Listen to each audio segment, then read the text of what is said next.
Bien, nous voici à la fin, donc dernier jour du festival de la transition écologique et numérique. C'est le temps de faire un bilan. Et donc je passe d'abord la parole à Eric Tourte d'EDF, qui connaît bien le festival pour avoir été à l'initiative l'année dernière, pour avoir une tendance un petit peu de cette deuxième édition en Bourgogne-Franche-Comté. Bien, merci, bonjour à tous. Donc effectivement, c'est déjà, la fin de la saison 2, puisque c'est aujourd'hui l'événement de clôture. Et puis effectivement, on a déjà des retours qu'on peut partager avec vous. Donc le premier, c'est que finalement, on a quand même un satisfecit qu'on voulait partager pour cette saison numéro 2. Alors à la fois sur l'impact de cette saison 2 du festival, puisque du coup on a eu beaucoup plus de personnes qui ont été touchées par les actions. On y reviendra de manière plus précise là pendant cette conférence.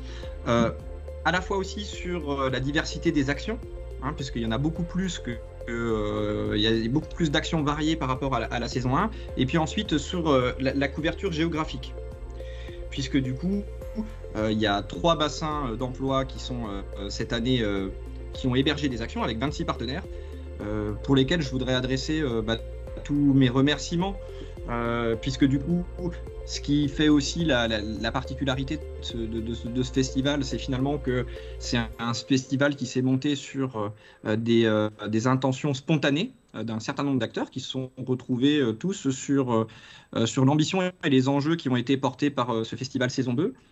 Donc il y a eu beaucoup de travail de fait par tous. Et donc du coup, comme on est 26, alors je ne vais pas pouvoir citer les 26 partenaires, mais en tout cas, voilà, un grand merci. On est très content voilà, sur cette première impression à chaud des retours des festivals. Et voilà, donc en tout cas, les retours sont bons et les sujets qui ont été adressés, les retours qui nous ont été faits, sont en lien avec l'actualité. Et je pense que voilà, ce festival saison 2 a adressé les bons sujets, notamment en faisant ce couplage entre la sensibilisation aux enjeux du changement climatique et puis de la nécessaire décarbonation qu'on doit mener. Je pense notamment à la sobriété, qui est un grand sujet d'actualité aujourd'hui. On le voit dans les médias, qui est un des leviers majeurs pour assurer l'atteinte de la neutralité carbone. Et du coup, je pense que ce festival, voilà, il est tombé au bon moment, il adressait bien ces enjeux. Et également la question des métiers de la transition, qui était une nouveauté cette année, et pour lequel on a eu des retours très positifs. Mais ça, je laisserai voilà, les collègues le détailler. Merci. Michel Minguenot, donc pour la région académique Bourgogne-Franche-Comté, vous êtes le coordinateur régional des CMQ. Si vous pouvez également peut-être nous dire comment s'est passé le pilotage dont les deux des CMQ justement avaient la responsabilité et de manière générale le fonctionnement de ce festival. Oui, alors effectivement, cette année, pour la première fois, les CMQ, les campus des métiers et des qualifications, ont donc été impliqués dans l'organisation de cet événement. C'est important parce qu'un campus est un lieu de discussion entre les acteurs de la formation, les acteurs économiques et les acteurs institutionnels.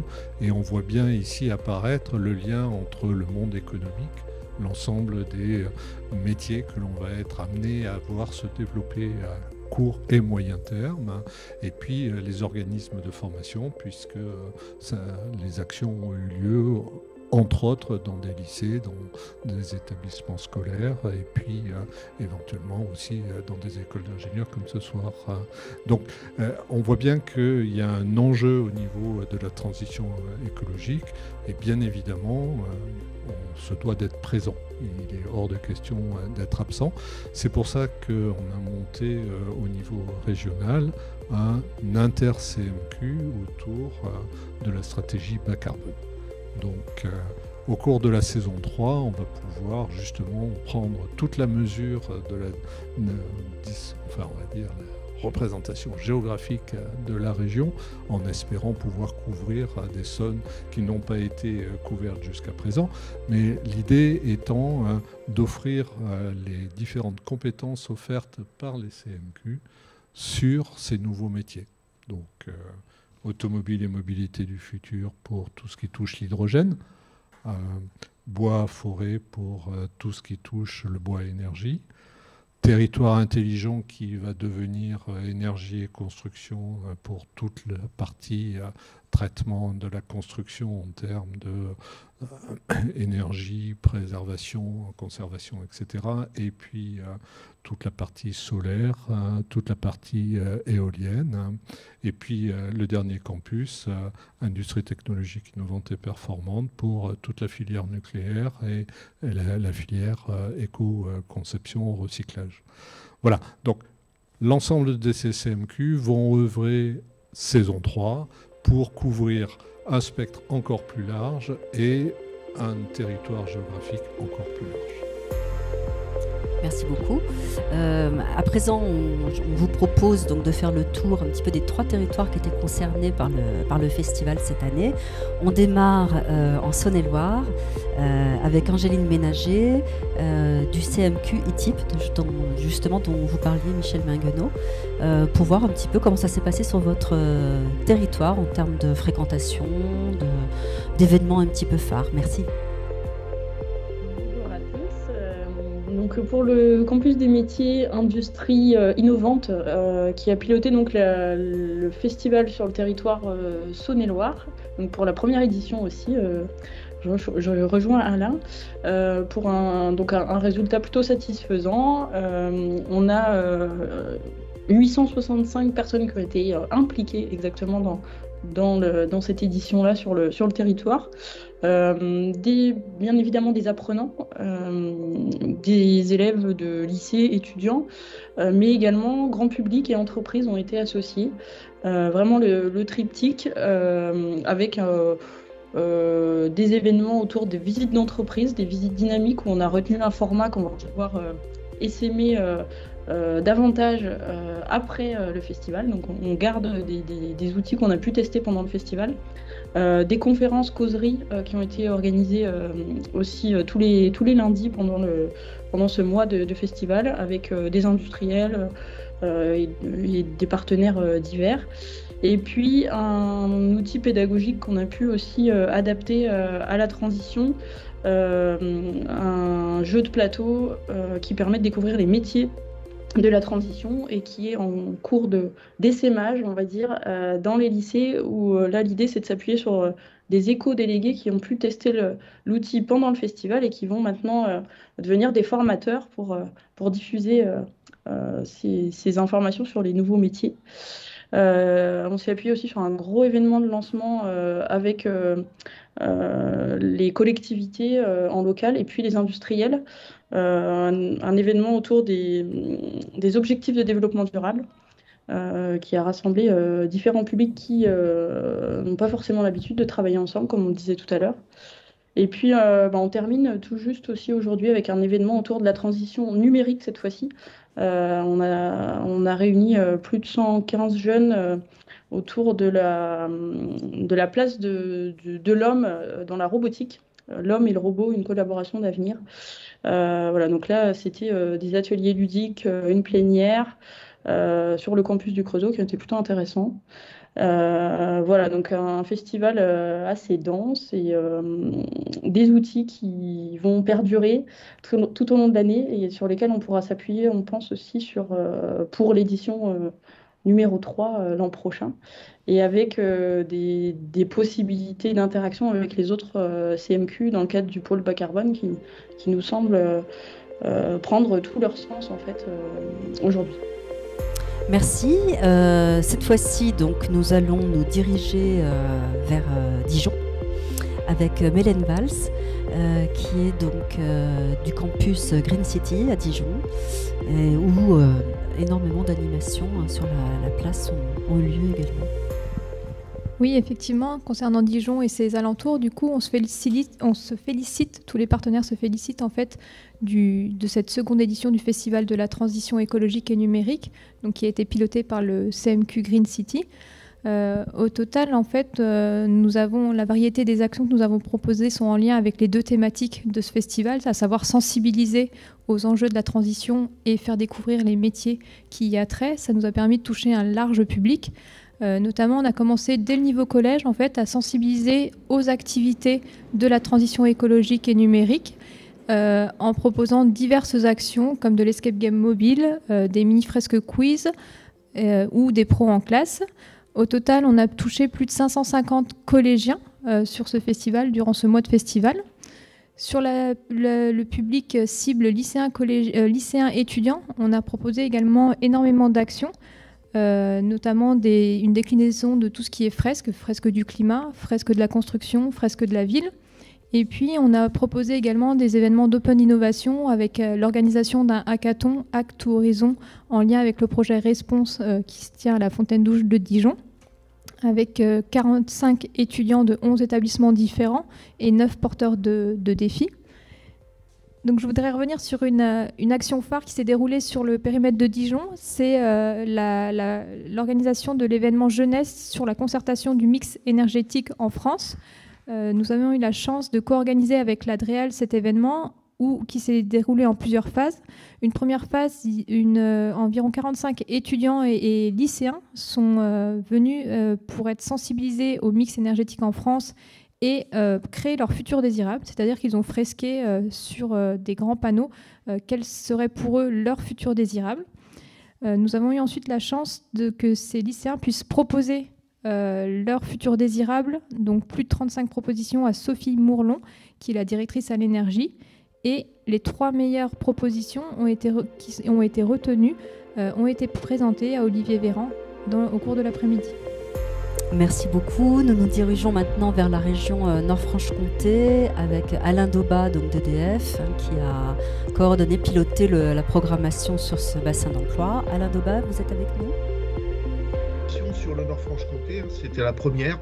On a réussi à rassembler pas mal de partenaires qui n'avaient, pour certains, jamais travaillé ensemble.